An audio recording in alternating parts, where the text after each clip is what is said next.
storsalen falle til ro. Velkommen til Samfundsmøte. Aller først så vil jeg begynne med å si gratulerer med dagen til prinsesse Ingrid Alexandra. I kveld så skal vi til et land der 1/5 av verdens befolkning bor. Ole Brumm er forbudt der, og det er det 4. største landet i verden. I de siste årene har forholdet mellom Kina og resten av verden blitt kjøligere. Etter Xi Jinping kom til makten i Kina i 2012, har vi sett et mye mer selvsikkert Kina tre frem på verdensscenen. I nyere tid ser vi en spenning rundt Taiwan med frykt for en invasjon der. Forholdet til USA og resten av vesten har blitt dårligere, med god hjelp av ulvekrigerne, mens Kina utvider sin innflytelse i Afrika med store investeringer og den kjente belte-vei-initiativet i Eurasia. Hva vil egentlig Kina? Hva er deres ambisjoner, og hvorfor handler de slik som de gjør? Med oss i dag for å diskutere temaet har vi Katja Levi og Marius Korsnes.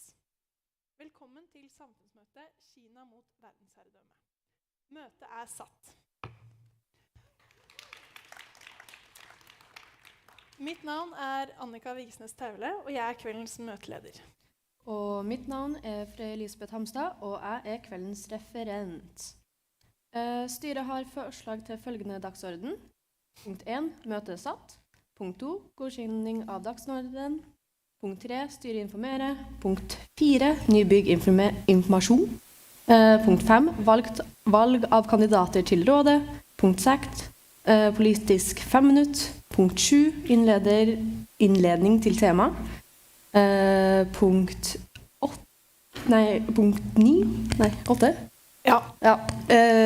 Pause. Punkt 9. Sofaprat med spørsmål fra salen. Punkt 10 eventuelt. Punkt 11 kritikk av møtet. Og punkt 12 møtet er hevet. Styret vil informere om at punkt 8 kunstnerisk innslag dessverre er kuttet i kveld. Er det noen som har noen innvendinger til hvordan dagsordenen står slik nå? Så synes ikke. Kan storsalen godkjenne det her med akklamasjon? Thank you. Styret informerer. Disciplinærsak V01.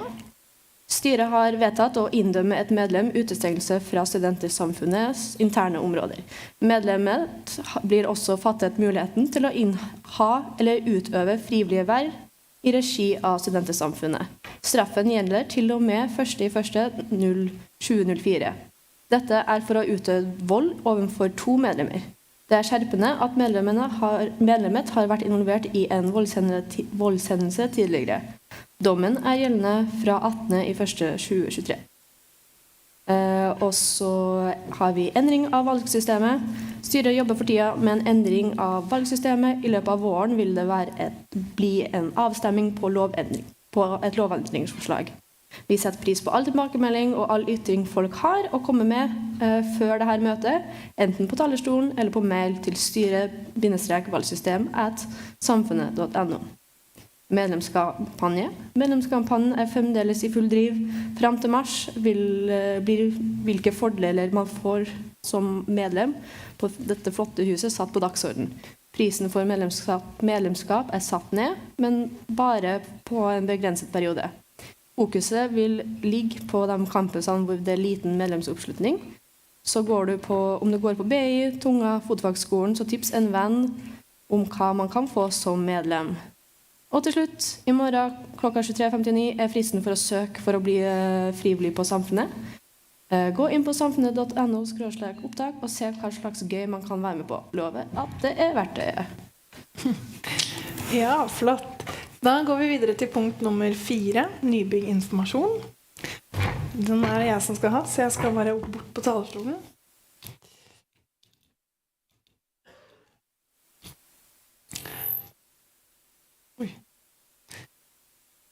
Ja, ærede storsal. Mitt navn er Annika, og jeg er medlem. Som dere vet, så jobber vi mye med nybygg om dagen. Det bygges bak oss, og vi har kommet et godt stykke i prosessen da.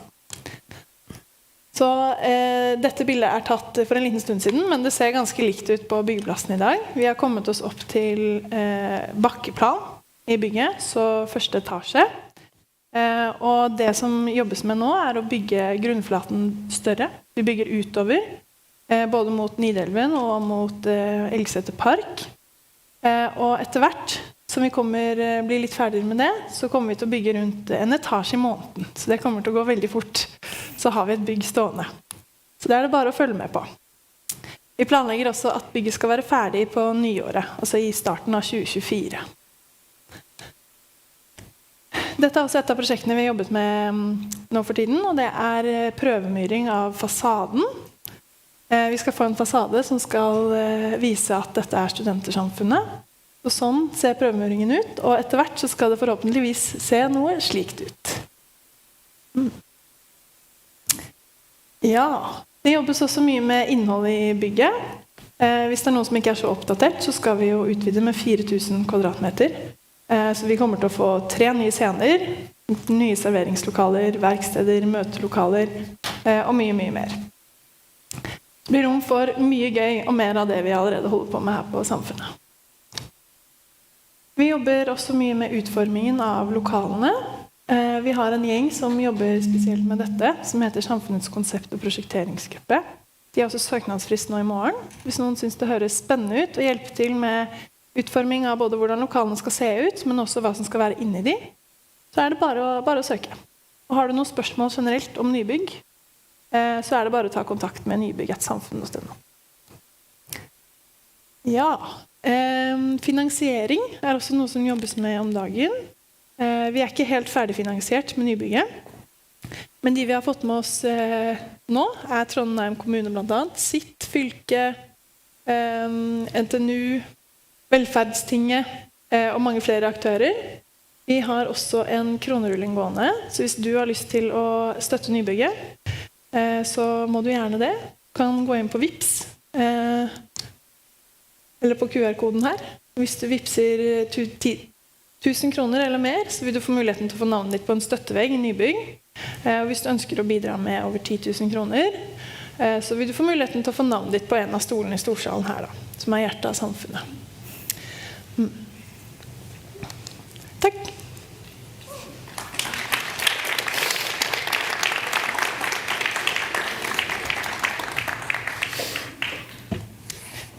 Ja, da skal vi videre til punkt nummer 5, valg av kandidater til rådet. Først så vil en fra styret presentere innstillingen styret har kommet med til de 3 kandidatene til rådet. Så da kan Kristoffer få komme opp på talerstolen og presentere innstillingen.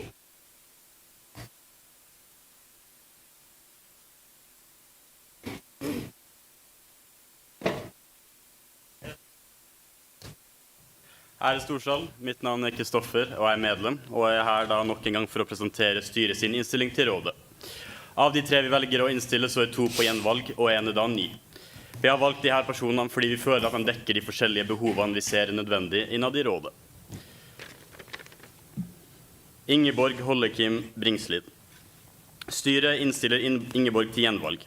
Ingeborg har sittet i rådet i en periode hvor hun har vært nestleder og god kjennskap til organisasjonen. Hun har tidligere vært nestleder i styret og har sittet i kulturstyret. Bernard Kval. Styret innstiller Bernard til gjenvalg. Bernard har sittet i rådet sammenlagt i godt over 10 år og har i tillegg hatt lang fartstid som medlem og leder av FS. Han har god kjennskap til organisasjonen og spesielt god kjennskap til økonomien. Vi ser på det spesielt viktig å innstille Bernard for å opprettholde kontinuitet i nybyggprosessen som for tiden pågår. Maja Sol Sørgaard. Styret innstiller Maja Sol Sørgaard som nytt medlem av rådet. Maja har ingen tidligere erfaring fra samfunnet, derimot har hun erfaring fra mye annet organisatorisk. Fra elevrådet til studentpolitikken. Vi ser på det som nødvendig å innstille Maja på grunn av hennes perspektiv utenfra, og det for det vi ser hun kan bidra med til rådet og generelt samfunnet som en organisasjon. Takk for meg. Ja, takk til Kristoffer. Da vil alle kandidatene få en mulighet til å presentere seg selv, før vi åpner opp for spørsmål fra salen. Og til slutt så skal det være en avstemning da, for hver enkelt kandidat. Det vil også være mulighet for å stille imot dersom noen ønsker det. Ingeborg kunne dessverre ikke vært til stede i kveld, men hun har sendt noen ord som Daria vil presentere.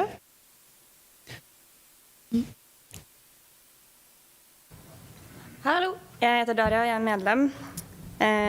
Ingeborg kunne ikke være her i kveld, så jeg står her på vegne av henne for å si litt mer om henne.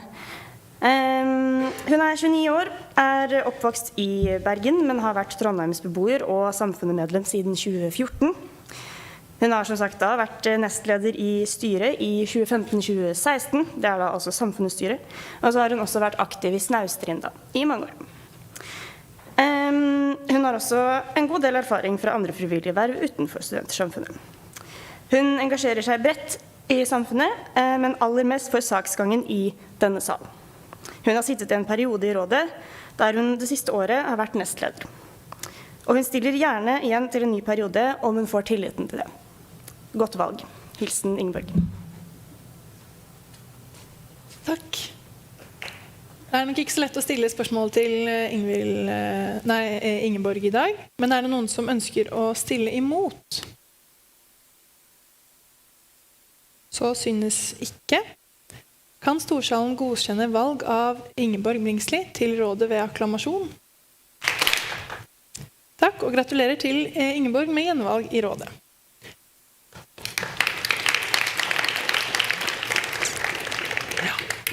Da skal vi videre til Bernhard Kvål.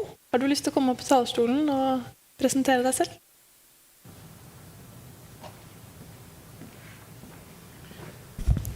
Ja, mitt navn er Bernhard, medlem. Litt eldre enn 29 år. Kan jeg bare kort om bakgrunnen min. Jeg ble med i fotgjengen i 80 og 81. Var gjengen sin representant i finansstyret i 82. Var økonomisjef for uka i 83. Og i 89 så ble jeg spurt om å bli med i finansstyret. Og på 90-tallet så var jeg leder av finansstyret i 6 år. Dette var en ganske vanskelig økonomisk periode. Samfunnet hadde store problemer på slutten av 80-tallet, og det førte at i finansstyret så tok vi også ansvar for en del andre ting, og for min del så førte da hovedregnskapene, og var også skjenkebestyrer for samfunnet en periode. Jeg har også vært leder av noen byggekomiteer for rehabilitering av huset, som skjedde tidlig på 90-tallet. Det var nødvendig med det. 2006 så ble jeg spurt om å bli med i rådet, og det var nok min bakgrunn i finansstyret og bakgrunn i økonomien som gjorde at man anså at jeg kunne kanskje være en passende vaktbikkje for finansstyret gjennom det å sitte i rådet. Og der har jeg vært, med unntak av en par perioder, så har jeg vært i rådet siden da, og min hovedrolle har vært å tenke på økonomien, passe på økonomien, og særlig nå i det siste med nybygg, så har jeg kanskje vært den som har følt med ekstra nøye på det.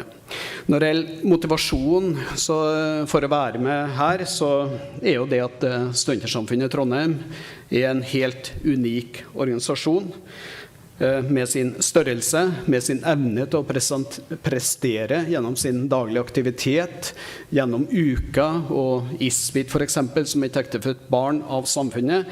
Sånn at det å være til stede her, være med her fortsatt, er veldig morsomt, veldig givende. Jeg har lagt ned mye arbeid her tidligere, og gjør nå selvfølgelig en litt mindre innsats i rådet, men det har vært veldig tilfredsstillende og veldig glad i det huset her, og ønsker fortsatt å legge ned litt innsats så lenge jeg får tillit. Jeg har også, tror jeg, alle mine beste venner er fra det huset her. Og det er en konstant, eller det er en glede hele tiden å se hva det huset her presterer konstant av nye ting og sånt. Ellers så, første gangen jeg entret den talerstolen her, var vel før nesten så å si alle her i salen var født. Var litt mer nervøs den gangen, husker jeg på. Og det at jeg er med, det gjør at jeg føler meg litt yngre, og det kan være en ganske hyggelig bieffekt med å være med her i huset og i rådet. Takk.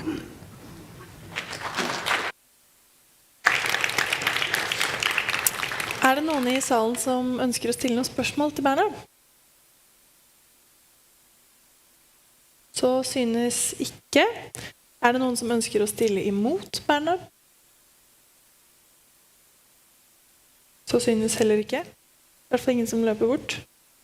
Kan storsalen godkjenne valg av Bernhard Kvål til rådet ved akklamasjon? Flott. Gratulerer til Bernhard med gjenvalg i rådet.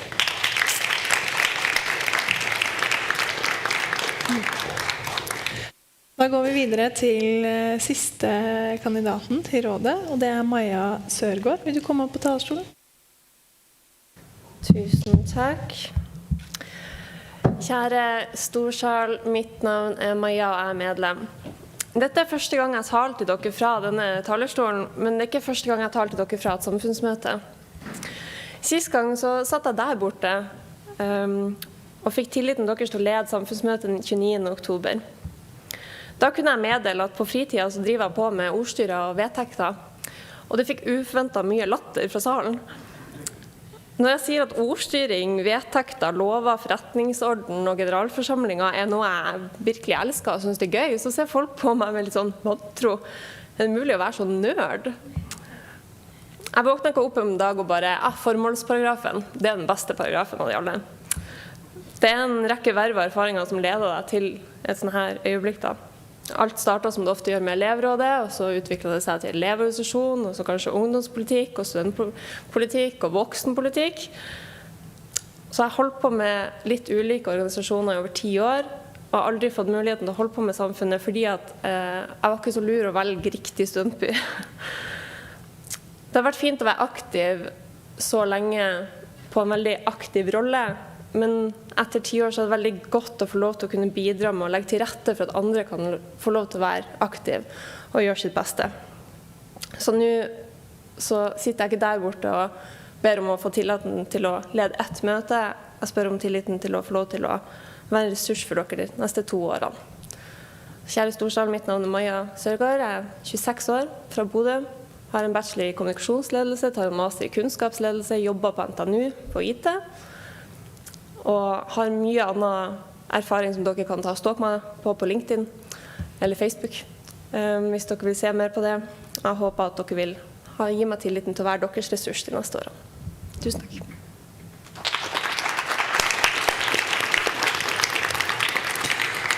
Er det noen som har noen spørsmål til Maja? Er det noen som ønsker å stille imot Maja? Så synes ikke.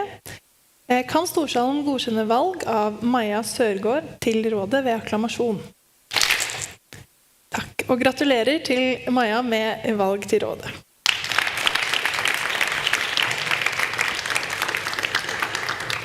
Da skal vi videre til punkt nummer 6, politisk 5 minutt.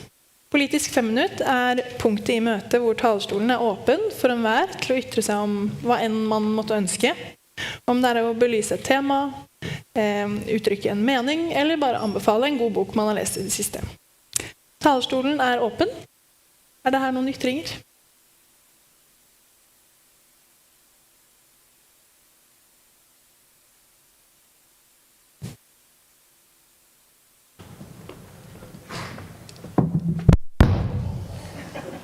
Det var det jeg ikke skulle gjøre. Ærede storsal, mitt navn er Jostein, og jeg er medlem. Jeg er her i dag for å ta seriøsitetsnivået ned et par hakk. Jeg har vært på talerstolen mange ganger, ofte for å orientere om ting. Jeg har aldri egentlig uttrykt en mening. Det har jeg tenkt å endre på i dag. Fordi snart er jeg fra byen, og jeg har lyst til å være på talerstolen, i hvert fall en gang, og være loud om et tema som virkelig bryr meg.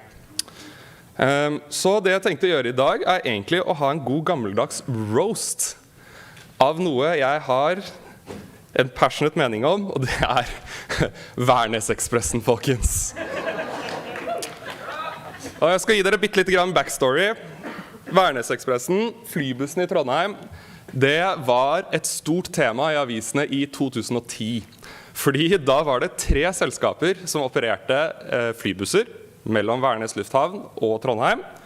Og det endte med at det var voldstilløp på parkeringsplassen på Værnes flyplass, fordi de slåss om kundene.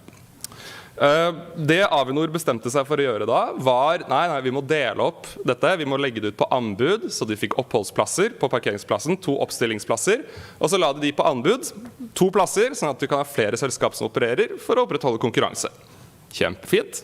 Så da ga de selvfølgelig begge plassene til samme selskap, Værnesekspressen. Værnesekspressen for så vidt eid av Unibuss Express, som igjen eid av Unibuss, som eid av Sporveien i Oslo. Sånn at et av de mest sentrale transporttilbudene i Trondheim, som knytter oss til omverdenen, som tar oss hjem til jul, drevet fra Oslo. Kjempepraktisk. Og så vil jeg snakke om prisene. Hvor mye koster en voksenbillett på Værnesekspressen? 200 spenn! Hvis du slenger på prisen av en sesamburger til det, så tar SJ Nordar helt til Oslo S. Men frykt ikke, fordi hvis du bestiller på nett i forkant, så sparer du hele 11 kroner. Jeg går videre, ruta gjennom byen. Altså, jeg har kjørt til Værnes ganske mange ganger. Det tar 35 minutter med bil. Men skal du til Samfunnet, det tar fort en time, fordi du skal stoppe på hver eneste kebabsjappe, rammeverksted, frikirke, gatehjørne og butikk i hele Trondheim sentrum. Til informasjon, så hvis man skaffer seg et Trondheim bilkollektivmedlemskap, så det å booke en Ford Mustang og kjøre den til Værnes og tilbake, det koster 25 kroner mer enn å ta Værnesekspressen. Dette synes jeg vi burde gjøre noe med. Og for at dette ikke bare skal bli en dum rant, så vil jeg komme med et motforslag.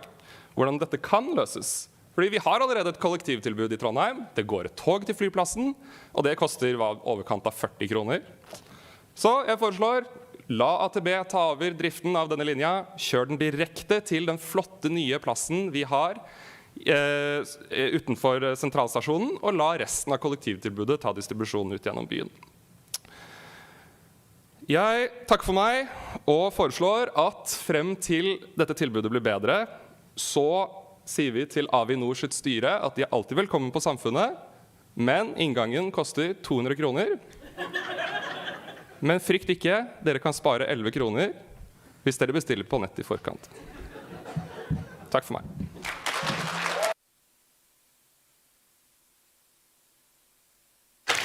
Takk til Jostein. Det noen flere ytringer på politisk 5 minutt? Hvis det noen som ikke har vært på talerstolen før, så deler vi ut talerstolpins for alle som ønsker å ytre en mening. Det gjelder for resten av møtet også da. Da går vi videre til punkt 7, innledninger til tema.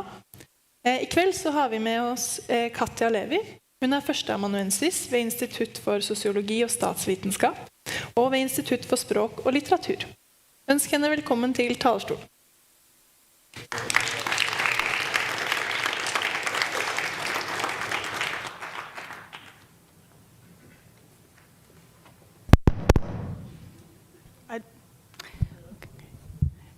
Good evening, everybody. Cannot see you. Thank you very much for having me here. I'm a newcomer to Trondheim, so I will tell you my story about my coming here and my research on China in 5 minutes. But first of all, I would like to wish you a happy new Chinese year of the water rabbit, because today is new Chinese year in China. I start with myself. I'm a sinologist and a political scientist by training. And before I came here in October, I worked for a time in China and studied also in China. I stayed altogether 7 years in the country. And I worked first as a manager in an international global company, and then returned to Germany first and worked in the parliament as a political advisor, and then later returned to academia and became a professor of Chinese politics. And this is also my role here in Trondheim at NTNU. I am now responsible for East Asia in comparative politics and international relations. So, I do research. I have been doing research on China for gazillions of years, it seems. And my big topics are two. One is China in the world, China's role in the world. And the other topic is state-society relations in China. At the moment, I'm working on a project a comparative project, actually, on volunteering in the UK and China. And that's why I'm also very interested in this organization here. It's also a voluntary organization. I think, I guess I have three points that really fascinate me about China and keep me going in my research. The first one is China's rapid economic growth. In the last 40-something years, China has developed from an agrarian country to an absolutely modern state.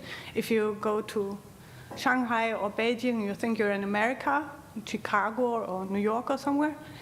And you can, like as a political scientist, you can watch a state like modernizing, and you can see how the state is learning, but you can also look at China from our perspective like into a mirror and see all the mistakes being done that we have been doing during our longer way of development. This is my first point. And the second point that fascinates me about China is its creativity and innovation in tackling the lot of problems, the many problems they have. For example, think about they had some overcapacity after the financial crisis in the industry, and then they thought of what can we do with all the concrete industry and the steel production. It's all too much for China, so we make a Silk Road and we bring infrastructure to the whole world and we help other countries to develop. So this is kind of a typical Chinese pragmatism, having a problem and then having a good idea and then get rid of the problem. And then the third point, I think if you ever have the chance to go to China and travel a bit, you will see that China is extremely diverse. Of course, it's very big. It has 1.4 billion population, but the provinces and the areas are vastly different. Like you go, or they're very different from one another. So if you go to the East Coast, you go to Shanghai, to Shenzhen, to Guangzhou, or to Beijing, you have like these modern cities with the skyscrapers and lots of glass and sparkling palaces of commerce. And then you go into the country to the west or to central China, you have like agrarian regions, you have minority regions, and then you go to the northeast, you have old industry places, and also deindustrialization problems. And you go to the south, you feel like you're in Southeast Asia more than actually in China. So these 3 points really fascinate me and keep me going in my work. And tonight, because I'm fairly new in Trondheim, I just came in October last year, so I'm absolutely curious about your questions and your opinions about China. Thank you.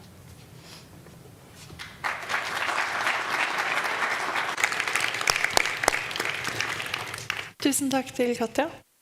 Vi har også gleden av å ha med oss Marius Korsnes som innleder i kveld. Han førsteamanuensis ved Institutt for tverrfaglige kulturstudier. Ønsker han velkommen til talerstolen.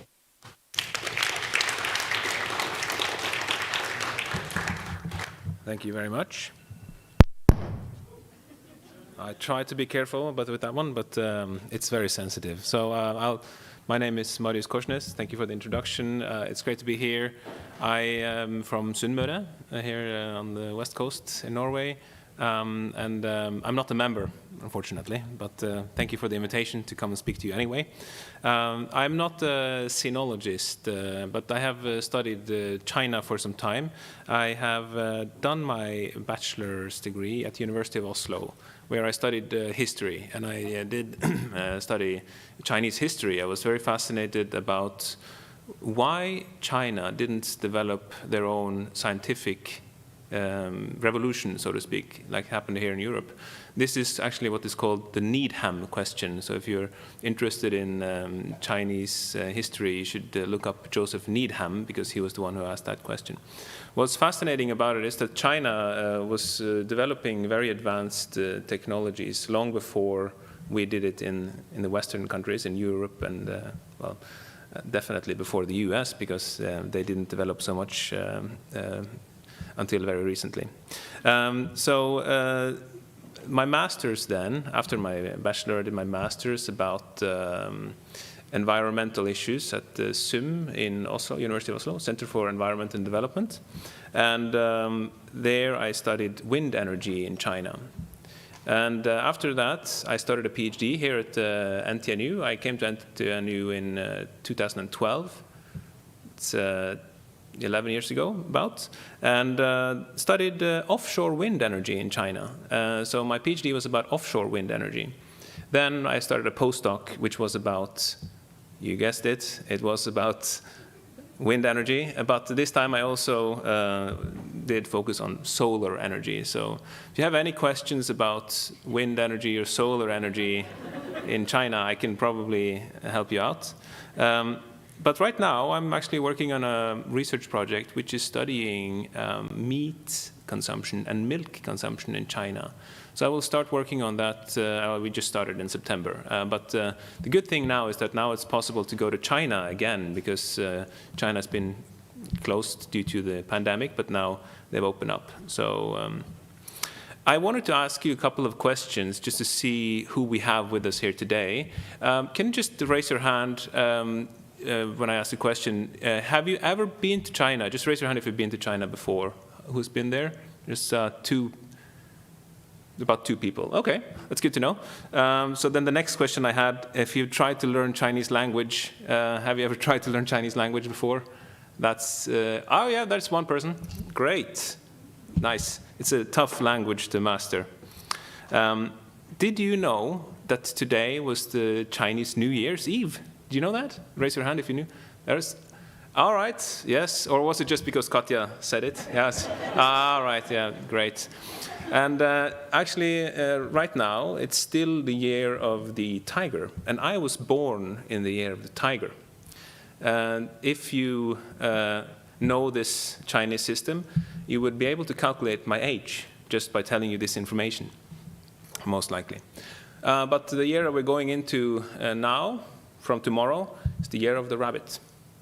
So I wish you all a very happy year of the rabbit, and I look forward to the discussions afterwards. Thank you.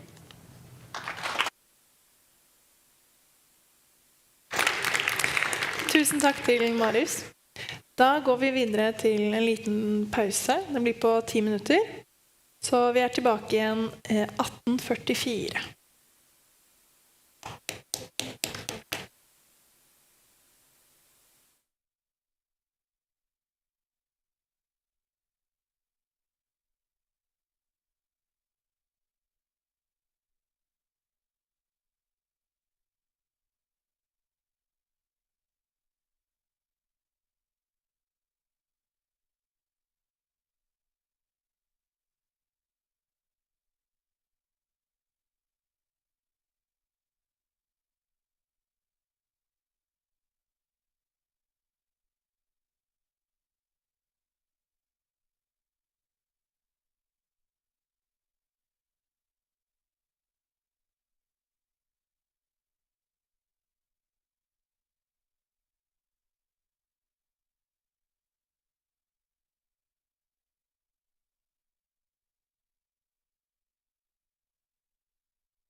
eller kan skrive dere opp på talerlisten der borte hos Daria. Vi oppfordrer til å stille spørsmål på engelsk I dag, men dersom dere ukomfortable med det, så det også helt greit å stille spørsmål på norsk. Da gir jeg ordet videre til Simen. Right, so yeah, as you guys know, this conversation is going to be in English. So we can start with a question at first. Both of you have stayed in China for many years and are very knowledgeable about China. What is a common misconception that people in the West or in Norway have about China? Do you want to start, Katja? Oh, what kind of misconceptions? Is there a common misconception? Oh, I have to think about it, but I think one misconception is that China is so homogeneous. Like I said before, they underestimate the diversity of the country, I think.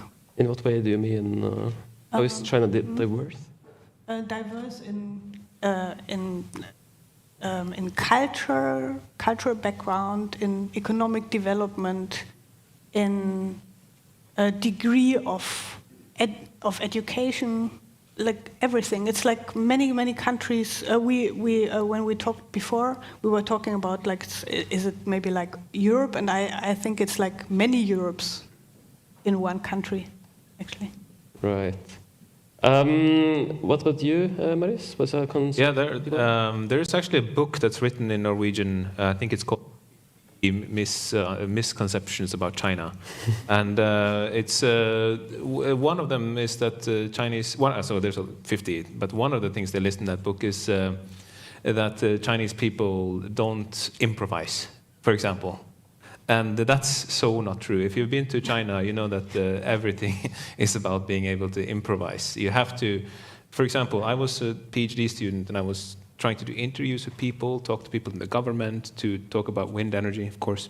And I was trying to contact these ministers and these government officials.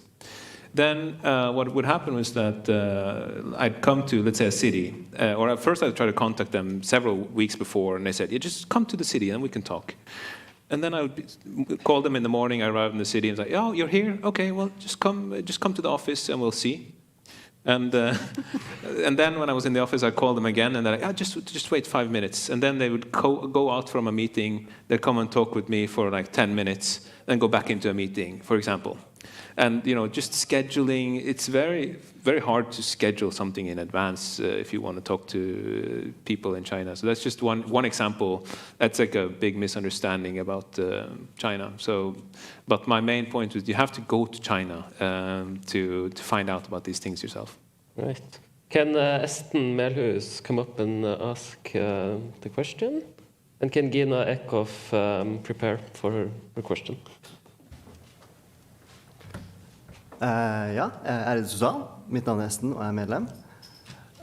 My question is, in light of the Russia-Ukraine war, authoritarian regimes have proven to be unreliable business partners. Are there any real practical alternatives for the West of using China as a producer of consuming goods? Do you want to take it? That's a very difficult question, and I was just thinking, because I'm here only for several months, and my first go-to place was Claes Olsen. I went there like 50,000 times because I had to fix things in my house, and like 90% of the products there are made in China. So this is really for people who for the shops. And for the people who need the products, it's very difficult to diversify now. And I come from Germany. We have this big discussion, like we have this huge automobile industry, and we're totally dependent of the Chinese market.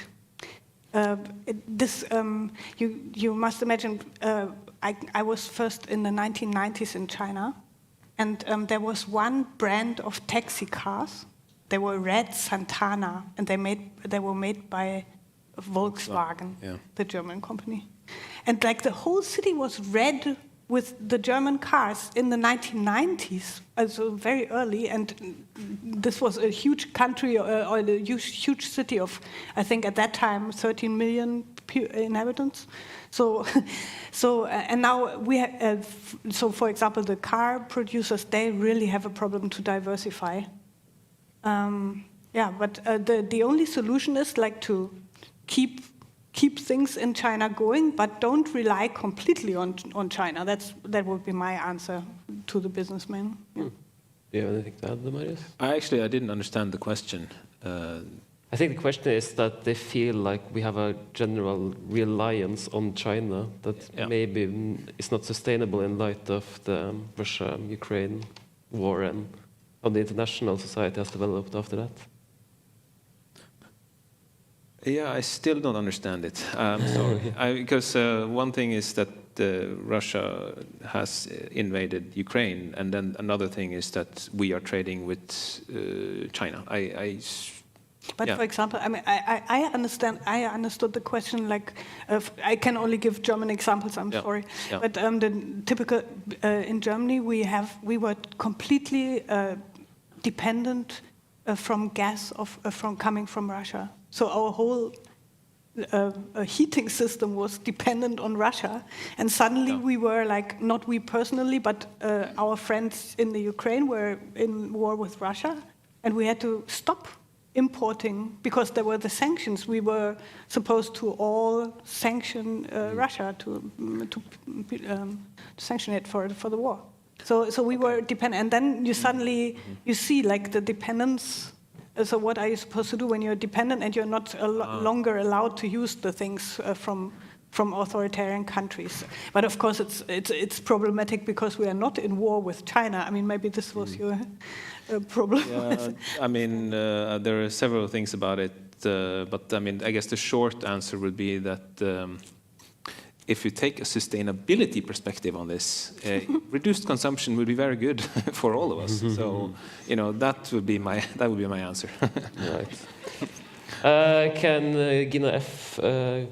Eckhoff ask her question, and can Bent Heier Johansen get ready to ask the question? All right. So there's a note here which says, "Don't touch the mic." I will not do that this time. I have another complicated question for you guys. This is inspired by a talk I saw by a famous economist called James Robinson. And he is famous for introducing this theory, or kind of proving this theory of how important institutions are for economic development. Patent rights, good legal systems, and protection of people's rights. The issue about this theory is that it doesn't explain China's economic growth. And kind of the answer has always been like, yeah, but this is extractive institutions, and at some point it's going to fail. But it hasn't kind of, okay, now we're seeing a decline in this growth, but we still have issues with explaining what happens in China. And he mentioned, okay, probably we haven't captured everything. There's maybe something about this Confucian system in China where there's a lot of hierarchy and a respect for the system, which is maybe this is effective. Maybe there is something to this economic system and to this social structure in China which actually works. So I was wondering, do you have any comments or inputs or thoughts about what may explain China's ability to gain this long period of growth without good institutions that help people create and earn what they have created? Thank you. You want to have a go at it, Katja? Or Maurice? Yeah, maybe I can start this time. Or I mean, I had one part in my PhD which was about innovation in China, and this was back in 2013 and 14, but there was people used to think back then that China wasn't able to innovate. And it's not so long ago since it changed from China being just copying and not being able to do anything in terms of innovation to becoming someone that is leading in several fields in IT and technology development, and become all of a sudden a threat.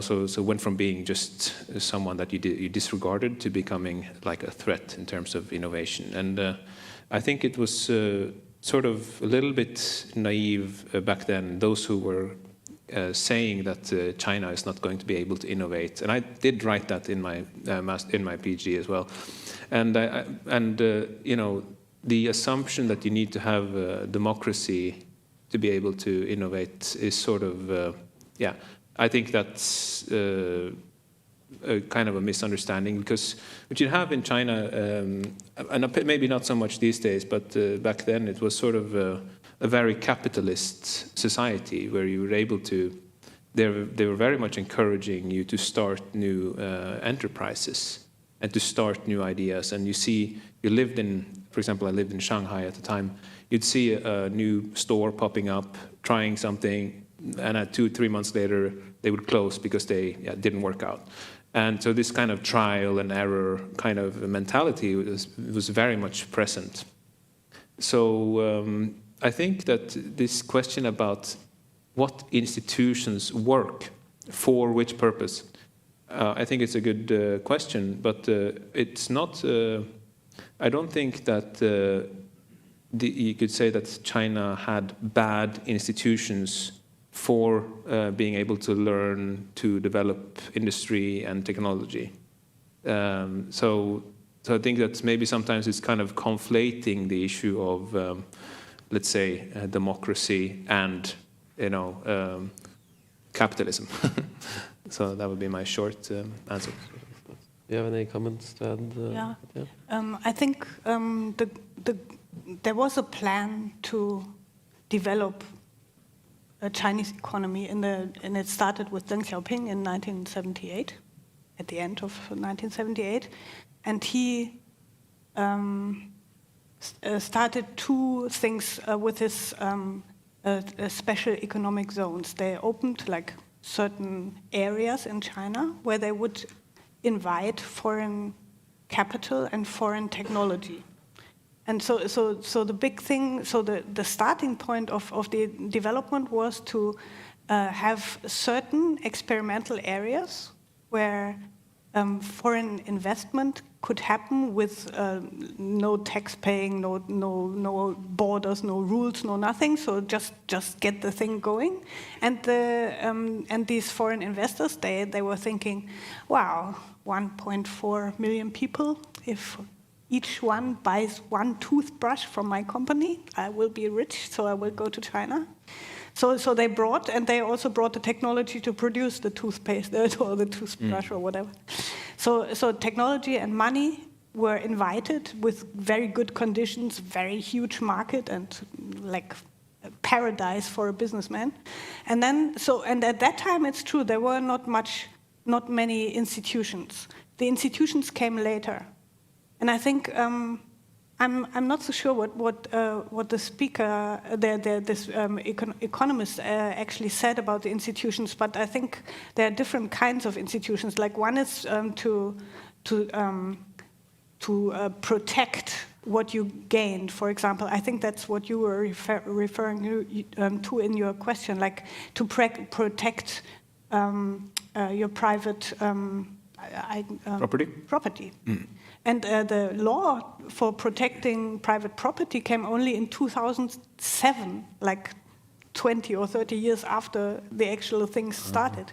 So 2007 was the first year when there was actually private property protection law, and there was a big discussion, of course, between the reformers and the conservative politicians. Like, we are a socialist country. We cannot have a law about private property. This is ridiculous, yeah. But then in the end, they had it. And one reason why they introduced it was that China became member some years earlier. In 2001, became a member of the WTO, the World Trade Organization. And for this purpose, and also to invite more foreigners into China, they had to write and formulate and adopt thousands of laws and institutions. And so in the Chinese case, it's not that there were no institutions, but it was the economic was first kicked off and the institutions came later. Right. Can Bent Høie Johnsen ask a question? Yeah. As someone who gets most of my news about China from our world news on Reddit, it's easy to get the impression that Xi Jinping is like most closer to an absolute monarch, like we used to have in medieval Europe. So I was wondering, what's the actual power dynamic between Xi Jinping himself, the central government, the party, and local governments in China? Right. I know Katja knows a lot about the internal structure in China. Could you care to elaborate? Yeah, I think the relation, we actually talked about this before, and there's the relation between the central government and the provincial government changed in the process of this development period. In the beginning, everything was very centralized with Mao Zedong in the middle, like every decision had to come at the top of the party. And then when Deng Xiaoping opened up and started the opening and reform period in the early 1980s and end of the 1970s, the tax regulations changed, and the provinces were allowed to levy their own taxes. And with this, like you probably all know the saying of Deng Xiaoping, it doesn't matter if the cat is white or black, the most important thing is that it catches mice. So this was the idea that it doesn't matter if Shanghai gets rich first and then Henan comes later, there will be a trickle-down effect at some point. We first get some things develop quickly also with this special economic zones. So in the and then it really happened as Deng Xiaoping had foreseen. And for example, Shanghai got really, really rich, and also Guangzhou got really, really rich. And they said, you central government, you cannot tell me anything anymore. I'm much richer than Beijing is, so please leave us alone. And we had this fragmented authoritarianism, which we were talking about before, where you have like competing powers over the country. So the central government in the early 1990s wanted to stop this, so they changed the tax law again and re-centralized everything. So, and this is actually like in different waves and little changes has continued until now. And with Xi Jinping, we actually see a further re-centralization of everything. You have some things to add to that? Well, maybe just add that the Chinese Communist Party is sort of kind of equal to the Chinese government. This means that you probably know that it's a one-party state, and what's going on the very sort of top or the apex of the Chinese Communist Party is not really so easy to know about. So if you want to know about how, for example, the internal dynamics of politics in China is working, there's very few people in the whole world who actually know that. So it's very hard for people like us to actually know what's going on. But you have the Central Committee and the Standing Committee. And then the Standing Committee, I think it's 7 people now. And those are the 7 people that have the highest ranking in China in the Chinese Communist Party. But that means also that they have the highest ranking in the Chinese government. Then there's the Standing Committee, that's a bit more than 100, 120, something like that, people. Or do you mean the Central Committee? Yeah, 200. 200, yeah. Those are the 200 different people from... Sorry, yeah. Politburo, you forget the Politburo in the middle with the 25. Exactly, maybe you can explain it, but I just thought you should mention this part as well. But yeah. Because that is sort of I just wanted to point out that's how the internal dynamics of the party is working in terms of who has influence, but we don't know exactly how those people have gotten to where they are. We know that it's a lot to do with influence from people that they have contacts with and gotten into the positions in that way. So yeah. Right. I think that the image that Xi Jinping is this strong authoritarian leader means that something has happened in China, because before people didn't really view China as this aggressive, world player. What has happened around the time when Xi Jinping came to power and the expansion in South China Sea, for example? Do you want to elaborate some on that? Yeah. Xi Jinping came to power like 2 times, first in 2012 within the party when he became the party leader. And then in spring afterwards, he was also nominated and elected and became the president of the state. So he has 3 main positions. One is party leader, the other is state leader, and then the third one is the military central commission leader. Before I go into the island thing, I would like to mention that although Xi Jinping is really a very strong personality in itself, and we can, I think lots of things that happened since he came to power were really probably his idea, we don't know that. But we should never forget that he's also an instrument of the party. And at least in the beginning of his term, of his first term, it's now the 3rd term, he was like put into the position by the party because the party thought that he would be the right character to do the things that the party thought were important at that time, which was in the middle of in the 2012. And then he actually started some new things, and we still don't know if it's the person or the party, but anyway, China changed under his term, that's for sure. And you mentioned the island. Can I stop you before? I just want to say to the audience that it's just to go up to Daria there, and you can write up your name and be able to ask these people a question. You want to elaborate further on the islands? I think maybe we can put this, discuss the island conflict thing also under the big topic of misconceptions, because I try. Because first of all, there are many different kinds of island conflicts. We have, on the one hand, we have a conflict with Japan, which is the Senkaku Islands, and then we have the Scarborough Reef, which is, I think, a conflict with is it Philippines or is it Vietnam? I'm not sure. Anyway, so we have like different kinds of conflicts, and some of them are like where does my territory reach? Does my territory, my continental shelf, is under this island or not, so to speak? And where do the islands belong to? And some of the conflicts are actually about stones or little some things which are not called islands yet.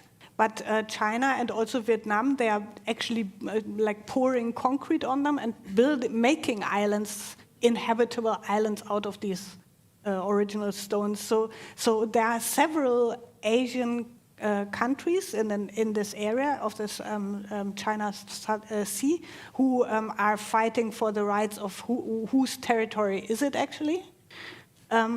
And from the Chinese perspective, I would like to add that it's not a normal thing. We want to extend our territory. We want to have more islands to put our people there or something. It is more like from a perspective of security. So China saw President Obama from the United States declaring his pivot to Asia. So he, in the US, they were suddenly interested also around this time in their west, so the Pacific area more. And China said, okay, we have like very far away on this side the US, but then the US has military bases on Japan, on the Philippines, on Australia, on Singapore. Actually, it's a nice chain around us. I mean, they are not connected, these dots, but it looks kind of frightening to us. So we will start opening, being interested in these islands around this, and they have also drawn a line on a map, the 9-dash line, where they say this is actually all our territory. So, and there's many different kinds of conflicts in this area. So it's a security thing, and it's also like we were discussing earlier. It's also about resources, because there's some gas. They have found gas and oil there. It's not actually found, but people think it is there. So there's a lot of potential conflict, and I think when Xi Jinping came to power, it was actually the military who wanted to secure these islands for a long time, that he actually let them go. And the other ones had always said, please, we will keep abide our time, and will not go show any aggressiveness. But under Xi Jinping, there's more assertive foreign policy. Can Ida Lia Nilsen come up and ask a question while Audun Roseth becomes ready? Hi, I wanted to ask a question because I was at this lecture a few years ago about the relations between China and South America. And I thought that was really interesting because we don't hear as much about that. So I was wondering if you could elaborate more maybe about China and South Africa or South America, or maybe other smaller countries like Africa or the Middle East that we don't know as much about in the Western world. Okay. Right. Is there some small country you know anything about? I can just say a little bit about Latin America, because I think Latin America is a very nice example of China's foreign policy in the early 2000s. That was before Xi Jinping. It was Hu Jintao, the president, and he actually made a point of visiting South America in the different South American countries in the early 2000s, around 2004. He went there. There were lots of visits, and people came to China, and there was big exchange. And for China, also in Africa, China is looking for resources, energy resources and other resources, because China is developing like hell, and needs everything, needs a lot of stuff and energy. So they went to these countries and said, okay, we need energy, and how can we do this? And then in some when you in some countries there was a complementary interest. So, for example, Brazil was happy to I think there was I think they how was it? Brazil was iron ore. I think they brought iron ore and some coal to China. Anyway, there's some exchange also with soybeans. I forgot now the details about Brazil and China, what was actually exchanged, but it is for sure that they had complementary ideas about what they need and what they can give. In other countries, there was it was not so. These other countries were not so lucky. Like, for example, Chile is also a copper-rich country, but they don't have much else. So they also had the problem that when China bought a lot of copper for its modernization, the whole trade was totally volatile according to world market prices. So when the price was down, China would pay less, and the other way around. So it was like in the waves of trade thrown from one side to the other. And then Argentina is also a big soybean producer, and soybeans are not used for tofu in China, but for feeding the animals to produce lots of meat, because China, I mean, this is your thing, China is eating a lot of meat, and so the all these soybean producing countries are very important. And then so you have countries that have a complementary economy in South America, and you have countries that fail to diversify, and then you also have brother countries like Venezuela, where you have like Venezuela is I don't know if you know, I didn't know some time ago, that it's the richest country on earth. There's huge reserves of oil there, but it's a very crude, very kind of, you have to do a lot of refinery, so it's not so easy to sell. So, but China also, because the autocratic systems were kind of compatible, so they made friends and deals, energy deals with Venezuela, and of course, and there's always a problem when China makes a deal. For example, they make a fixed price for, say, 10 years. We buy the one barrel for so and so much US dollars, and when the price goes up, China still pays the low price, so this was is not always a good deal for these countries, of course. Yeah. Interesting. Annika wants a word.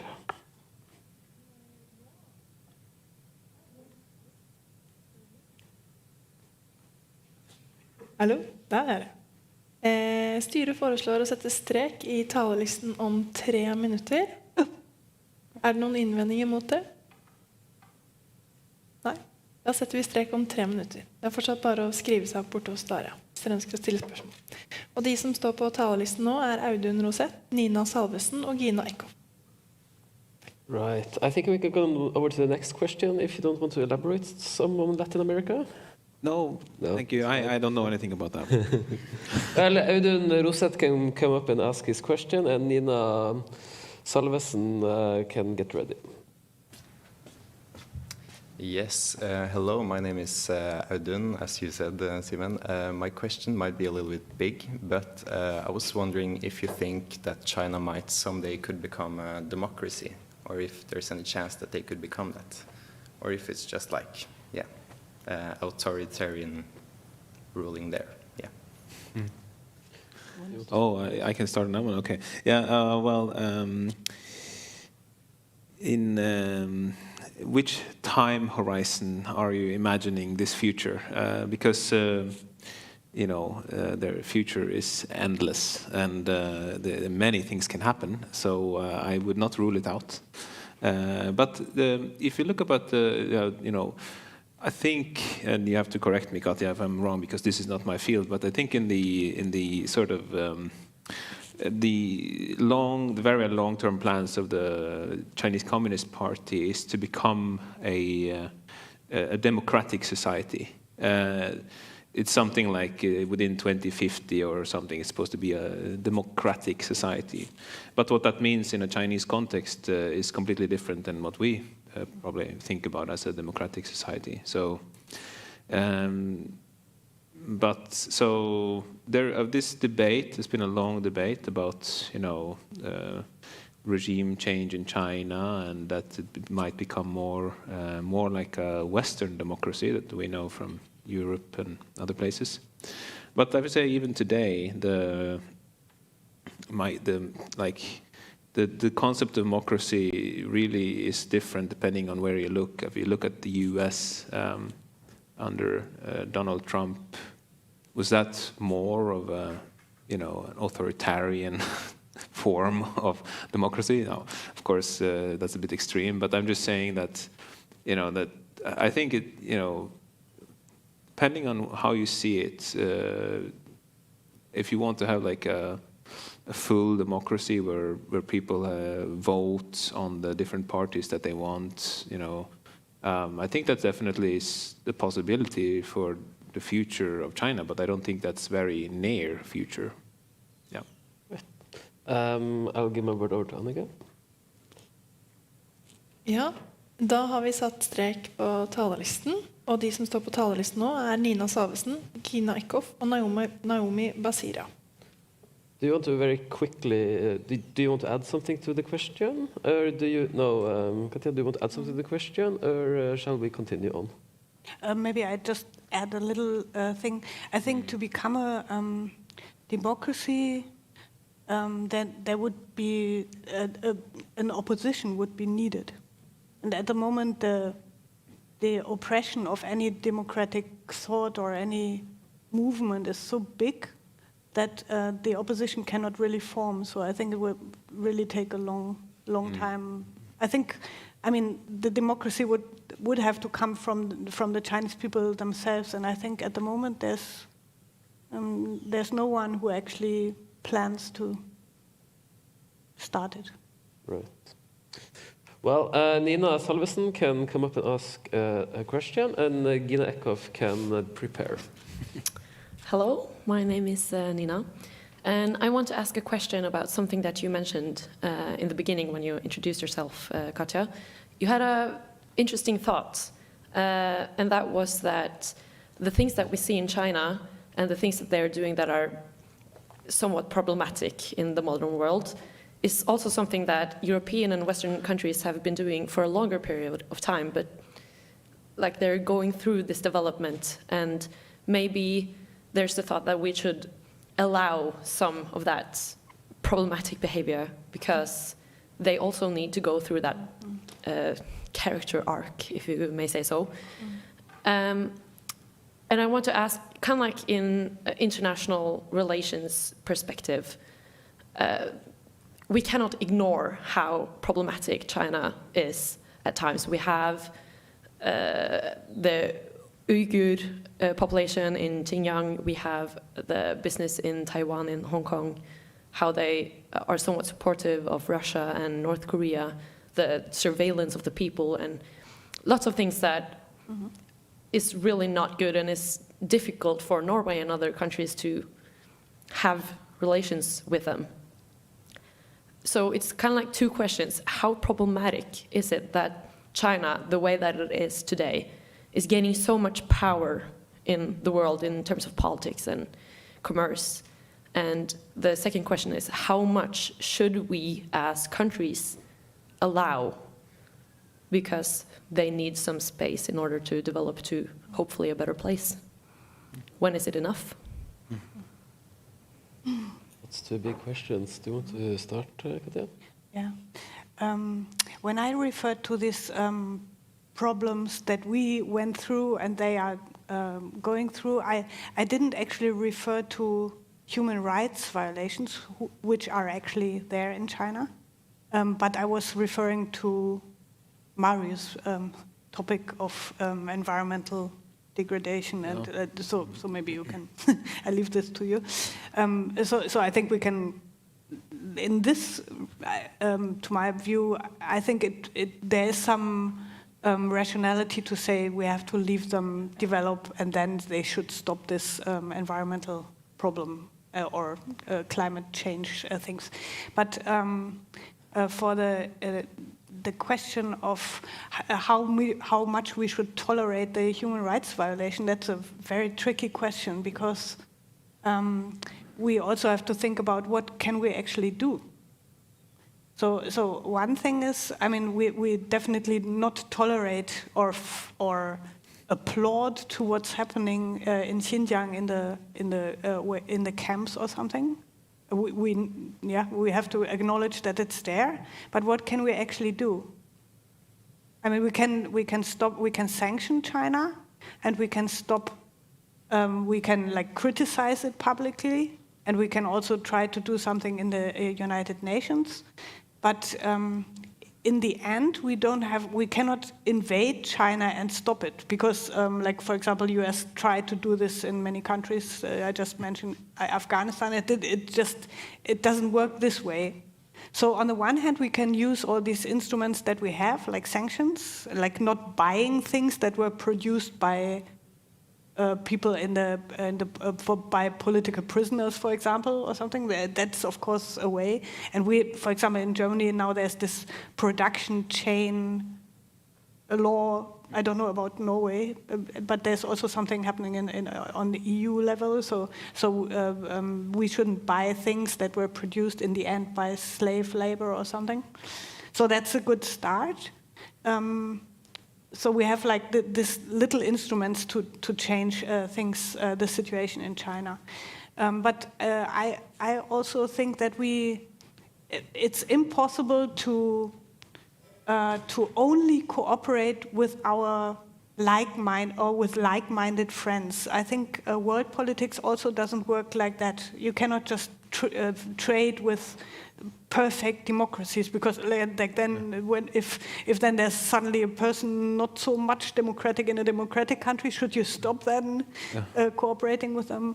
So in world politics, there are not only friends, and we have to deal with the situation as it is, and not wait until everything is perfect. So these are two different things. We can, on the one hand, try to stay. Not to promote violations and sanction them, but we still have to find ways to live together without war. That's actually something for me very important. You want to add something, Marius? Oh, I think that was a very good answer, Katja, and I completely agree. I just wanted to just say one thing that we tend to forget when we talk about like international politics and stuff is that China, we talked much about the government of China, but we should never forget that we're talking about 1.4 billion people, so it's regular people just like us. They have opinions and they have lives just like we have. And, just reducing what the Chinese government is doing to sort of equate that with the Chinese population at large is, I'm not saying that anyone is doing that here tonight, but I'm just saying that there is a danger of sort of demonizing China as a nation for what the Chinese government is doing. And I think that's very scary because,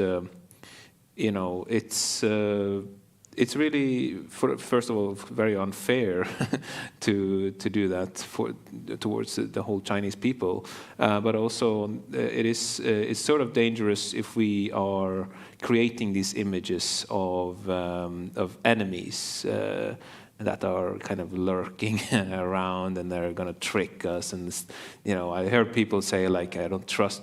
I was really shocked. When was it? It was maybe a month ago or something, when I was in a meeting and there was someone who, in a conference, they said, as we all know, China is our enemy, and then I was like, China, and so I've had to kind of stand up and say, oh, China is not my enemy. I don't know where that came from. And I went up to talk to that person afterwards, and she said, no, Chinese people are lying, they're tricking us, and nothing what they're saying is true.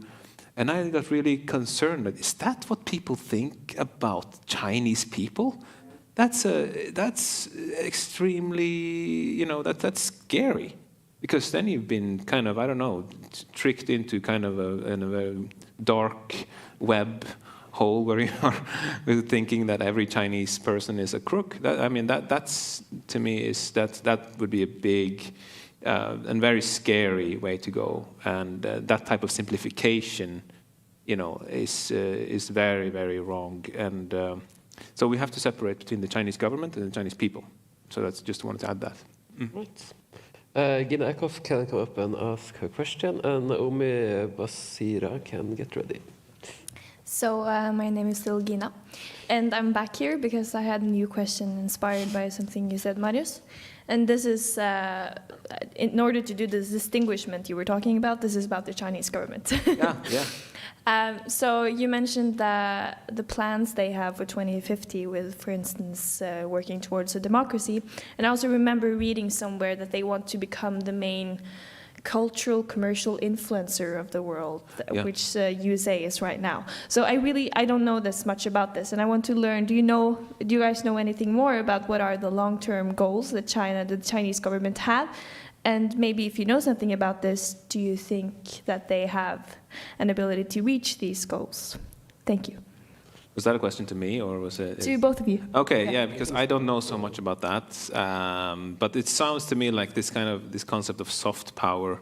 I'm not a political scientist, so I don't know so much about that. But it's been something that the U.S. has been very successful at, because we've all watched Friends on television, right? And we have that irony, that humor, and that's something that sort of unites us in a different plane, then we are united with China. But I think that what they're trying to do is to produce cultural outputs that are interesting and that might interest us. And I don't know, if you haven't read this book yet, you have to read it. It's called The Three-Body Problem. It's a science fiction novel, and it's great, and I think that's, that could be, that's maybe one answer to what they're trying to do, to try to create culture and the things that are interesting for us to read and get interested in. You know anything? I think I would like to separate two different goals in this soft power sphere.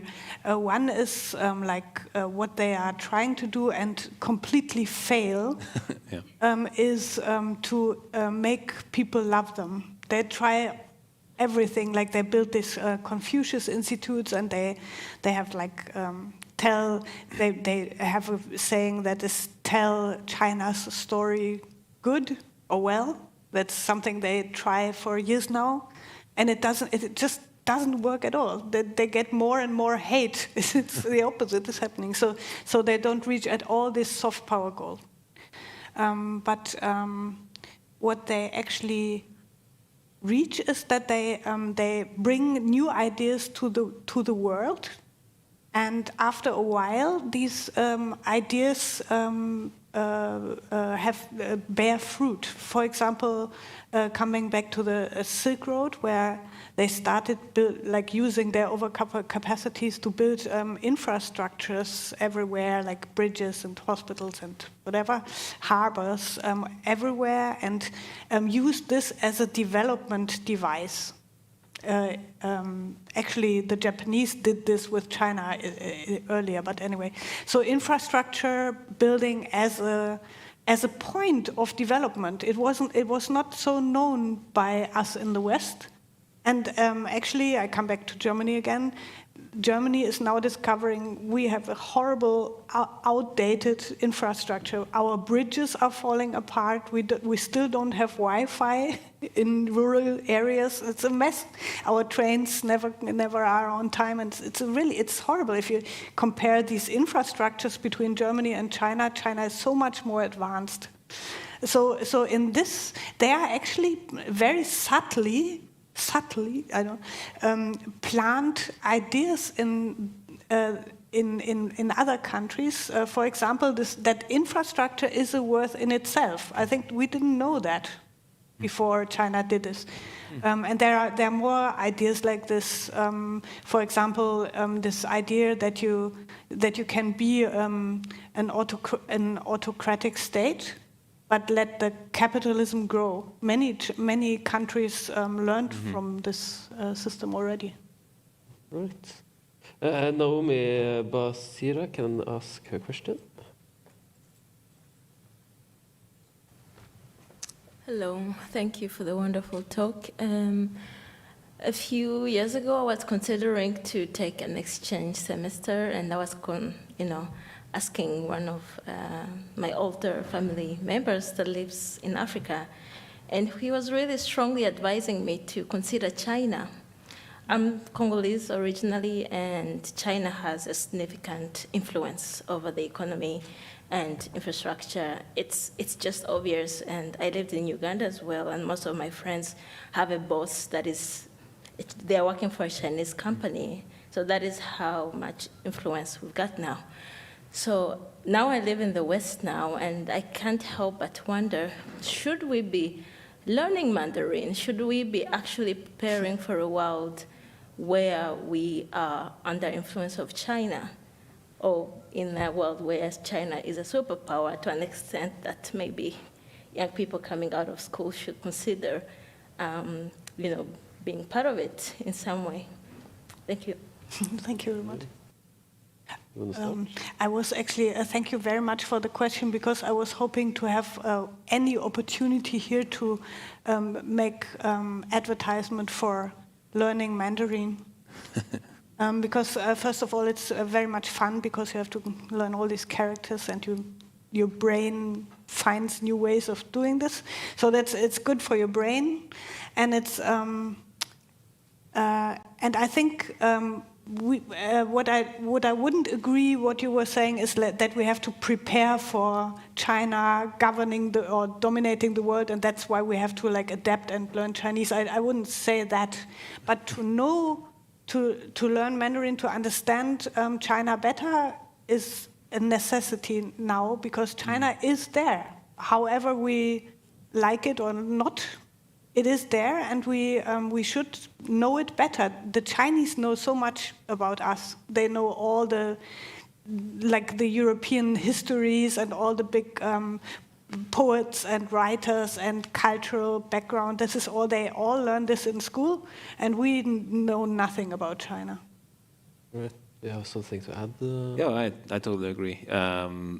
We should all learn Chinese. I mean, it's so funny. Like, if we just go like 70 years back in time, and being here in Europe, and people ask, should we learn English? Would it be a good idea?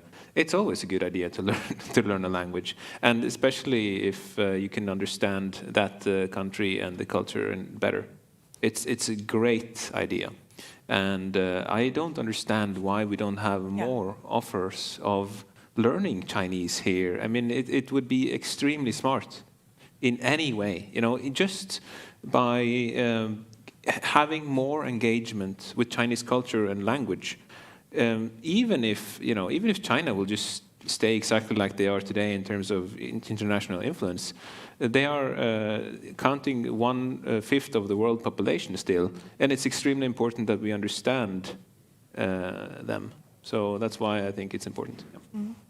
I think an issue that is on everyone's mind as of late is the Taiwan conflict that is brewing. And you had a prediction about Taiwan, Katja, that I think our audience wants to hear. Yeah, I think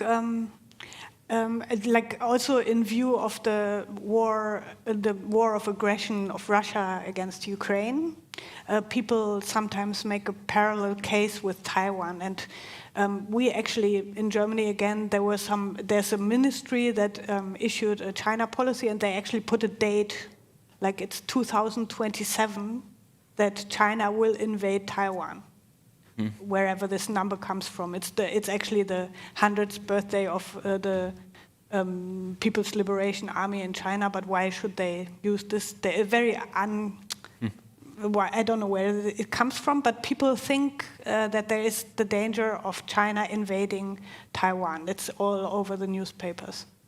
And I would say that, and one argument of the people who write this is that they say, like, Xi Jinping, he wants to bring China to old glory, back to old glory. And within his term, and he's 69 now, he has to invade Taiwan or bring it back to the mother country to fulfill his political plan for his own life. That's the main argument, I think. And and people say he's very much under pressure, and Hong Kong went the wrong way, and now he has to invade Taiwan.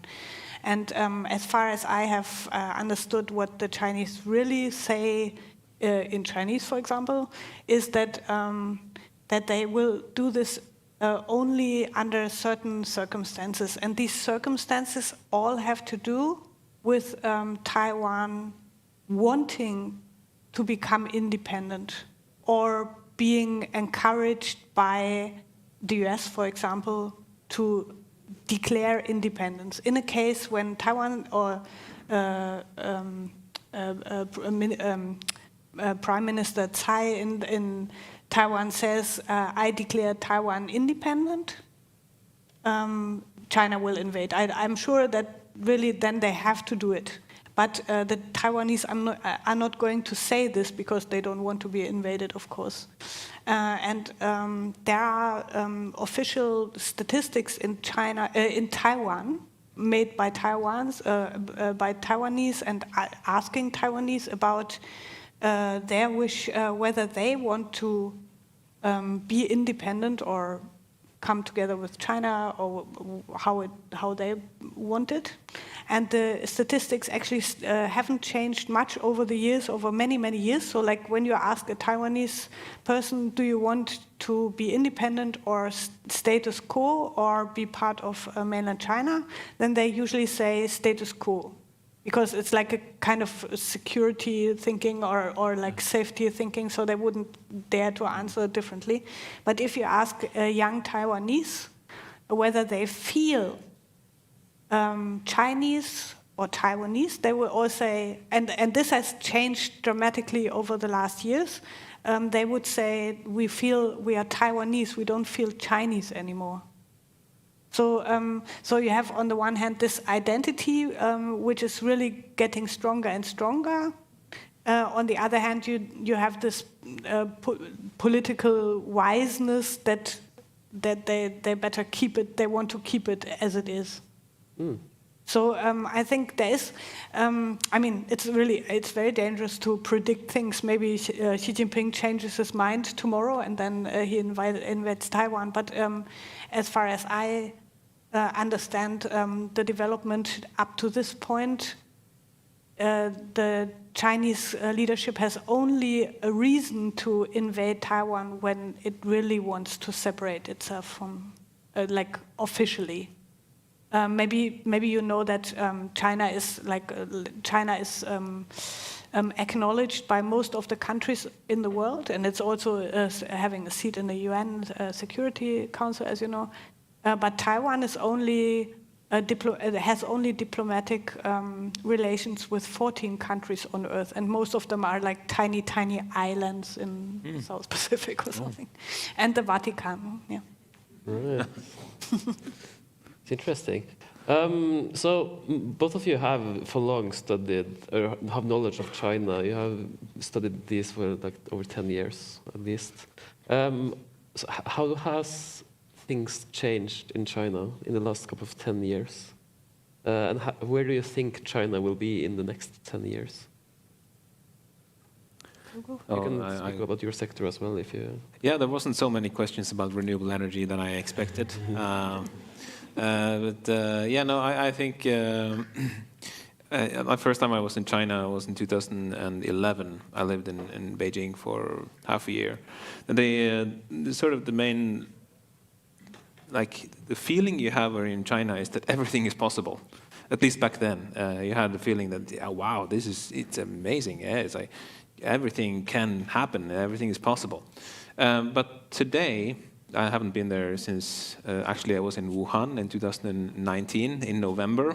It is possible that I was the one who brought the virus, but I don't know about that. Yeah. I wasn't peeking at that time. So. Yeah. Yeah. No.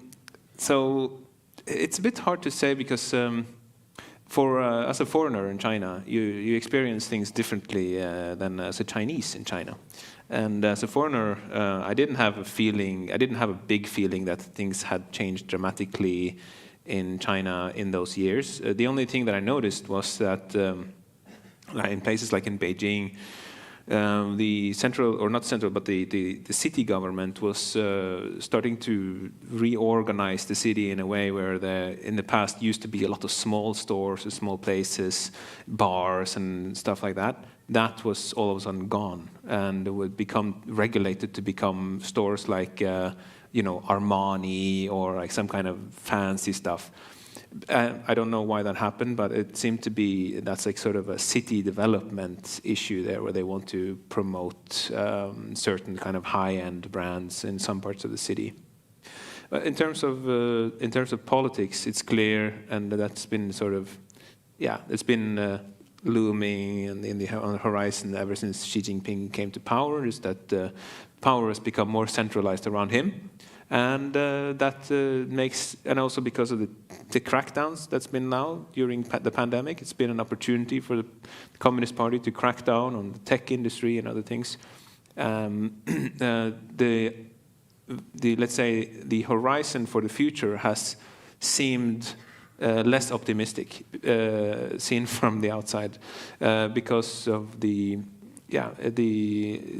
seemingly reduced possibilities for collaboration, for actually being able to travel to China without having any problems. And so now that it's again possible to travel to China, and that it also seems that the crackdown on the tech industry has ended, and these kind of things has sort of eased up a little bit, I think it's starting to look a little bit brighter again, and that it will be perhaps less difficult, at least the next 5 years. But I don't know. Yeah, it's hard to say. Yeah, I also find this question very hard. Maybe first of all, I think that since I started like traveling to China in the 1990s already until now, I think China has went through several fundamental changes. So it's not only that under Xi Jinping everything is getting more serious and more controlled, but lots of things have changed economically and freedom-wise, and opening up, closing down, opening up again. So this is one thing. And for the future, I would like to make 2 points. I think one is 10 years is I think not much will happen in this, because it's actually 10 times go by very quickly, at least when you're as old as I am, but also in the view of China, I think it will just stay quick, similar to how it is now. And but I actually really hope that it is that we will not see any war with China, because I think there's I really would like to make this point, because there's a bit like in the air the thought, like when we are done with Berlin, with Moscow, we go to Beijing. But I really hope that doesn't happen, and we actually find other ways to come to grips with this country.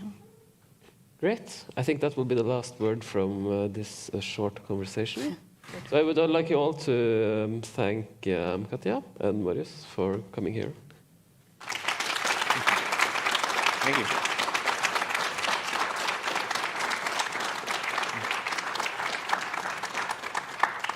And then I give the word over to Annika. Ja, tusen takk til Simen og innlederne Katja og Marius. Da har vi kommet til punkt 10 på talerlisten, eventuelt, eller på dagsordenen med det. Er det her noen ytringer?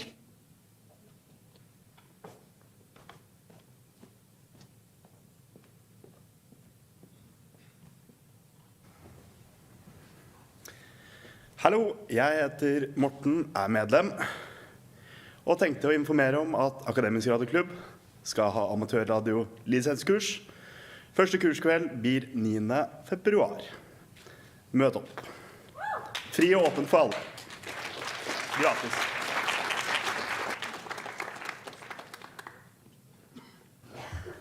Her er Storsal. Mitt navn er Jonas, jeg er medlem. I september så var jeg så dum at jeg var med og arrangerte en protest i den salen her. Og jeg var også så dum at jeg skrev kronikk om det samme temaet etterpå. Og heldigvis så overså regjeringen de 8 studiestedene som arrangerte den protesten samtidig, og de 35 organisasjonene som mente at det var en dårlig idé å innføre skolepenger for internasjonale studenter utenfor EU, EØS og Sveits. Og det er av den enkle grunnen at jeg og Ola Borten Moe, vi har et par ting til felles, 3 spesielt. Vi er fryktelig redd for folk som ikke ligner på oss selv. Så det er deilig at studentmassen fra andre deler av verden nå kommer til å synke med omtrent 80%. Vi hater fattige folk, så det er deilig at de 20% som blir igjen er rike. Det kan vi henge litt med folk som ligner på oss selv. Tross alt vokst opp på Hamar Vest. For de som kjenner det, så er det mye obosblokker og kunstgressbaner. Og den tredje tingen vi liker eller hater egentlig, å omgås folk som mye smartere enn oss selv. Så når mine barn selvfølgelig begynner å studere på NTNU, og naturligvis skal gå veiretning på bygg, og studere transport og infrastruktur, så har forhåpentligvis de foreleserne fra Kina som løper runder rundt meg og alle andre på det instituttet når det gjelder kunnskap om det temaet, så har de forhåpentligvis reist herifra, sånn at mine barn kan føle seg litt klokere og være de smarteste på det instituttet. Så, Ola Borten Moe, takk for at du gjorde fremtiden til mine barn litt tryggere, så de slapp å møte folk fra andre kulturer som ikke har spenn. Takk, Ola.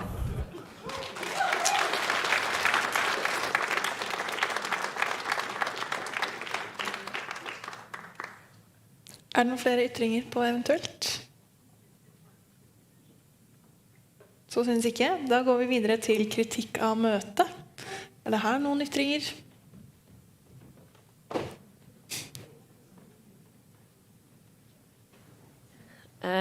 Okay, first and foremost, I just want to say that, of course, I have nothing against the Chinese people. The question was about, like, state-to-state relations, of course. Men, apropos internasjonale studenter, dette synes jeg har vært et kjempefint møte, veldig informativt, så applaud til styret. Sneik jeg i køen nå? Ok, bra. Og det har jo vært på engelsk, og det synes jeg har vært veldig fint. Og det ikke så mange tilbud og lett for internasjonale studenter å komme inn på studentersamfunnet. Samfunnsmøte et veldig fint arena når det først på engelsk. Så jeg har et ønske om at neste gang, om ikke det blir i inneværende periode eller til neste styre, hvis man har et samfunnsmøte på engelsk, at man prøver å også informere om det på Facebook-eventet, på samfunnet.no, skrive det at det blir på engelsk, skrive teksten på engelsk, sånn at det faktisk også blir en arena for internasjonale studenter å få komme inn på dette herlige huset. Det ønsker jeg meg.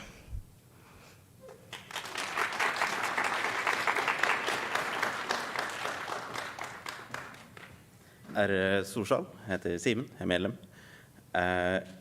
Du som snakket om flybussen. For det første, der var du.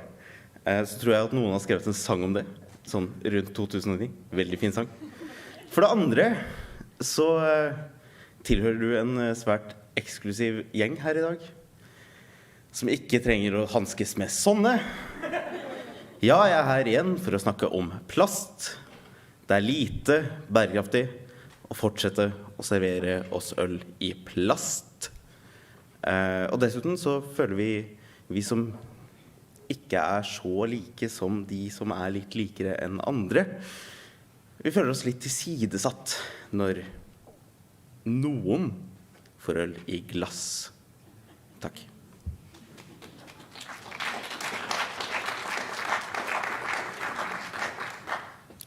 Hei, jeg heter Cecilie, og jeg medlem. Jeg har lyst til å si takk for et veldig interessant tema. Og jeg har først lyst til å gi skryt for at jeg synes det var god balanse i dag mellom spørsmål fra salen og spørsmål fra godstolen her. Og så har jeg lyst til å si litt mer om det som Nina var inne på i sted, for jeg hadde også tenkt å ta opp det at det burde vært informert om at temadelen var på engelsk i forkant, så det kan være tilgjengelig for flere om man faktisk visste om det. Utover det så ville jeg også gjerne hatt informasjon om hvem som skulle være innledere i forkant. Det pleier å være interessant å vite om. Og i tillegg, nå skal jeg bare snakke om ting som har skjedd før møtet nesten, fordi at jeg synes også at dagsorden var litt intetsigende å lese på et vis. Jeg liker å vite hvem som skal ha kunstnerisk innslag også. Nå ble jo ikke det i det hele tatt, så jeg ble også skuffet av det, så dere bygde opp en forventning og en spenning fordi det ikke stod hvem det skulle være. Og i tillegg så synes jeg at det litt viktig at når det faktisk skal være valg av medlemmer til rådet, så det det som står på dagsorden og ikke godkjenning av kandidater. Fordi at folk som litt engasjert i denne organisasjonen, men kanskje ikke vet alt om hvordan alt fungerer, kan da fort tolke det som at vi bare skal godkjenne noe på samme måte som man godkjenner et styre som leder har valgt. Og jeg synes det litt viktig at medlemmene faktisk opplyst, hvis man faktisk leser dagsorden, om at det skal være valg på dette møtet. Ikke at det var veldig stor konkurranse, men jeg synes likevel det viktig til neste gang. Takk.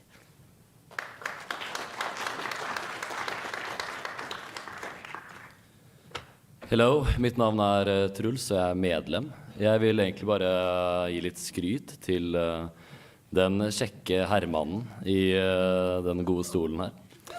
For å lede til oss gjennom dette møtet, på engelsk også, veldig imponerende. Han skal bli engelsklærer, så det burde kanskje gått greit. Så en liten applaus til Simen Klausen.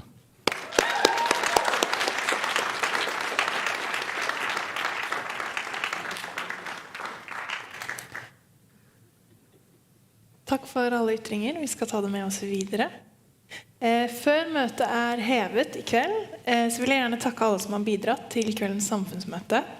Jeg vil takke forsterkerkomiteen for lyd, videokomiteen for streaming og bilder på skjermene, regi for lys, lørdagskomiteen for alltid å stå parat, ITK, som også sto parat i dag, kafé- og serveringsgjengen for drikke i barene, fotogjengen for bilder, markedsføringsgjengen for markedsføring, rådet for å være tilgjengelig når vi trenger det, og dagens hospitant Ingvild Vie. Og ikke minst vil jeg takke dagens innledere Katja Levi og Marius Korsnes, og Simen som har ledet samtalen i kveld. Og jeg vil også takke alle dere som har vært på talerstolen og stilt spørsmål eller kommet med en mening. Og til alle dere som har møtt opp både fysisk i storsalen, men også på stream. Senere i kveld så kan dere få med dere 3:44 på Knaus klokken 23:59. Og neste uke så vil det være onsdagsdebatt om oppholdstillatelse og samfunnsmøte Jeg ikke rasist, men. Så vi håper å se dere alle der neste uke. Og jeg vil ønske dere en fin kveld videre. Møtet hevet.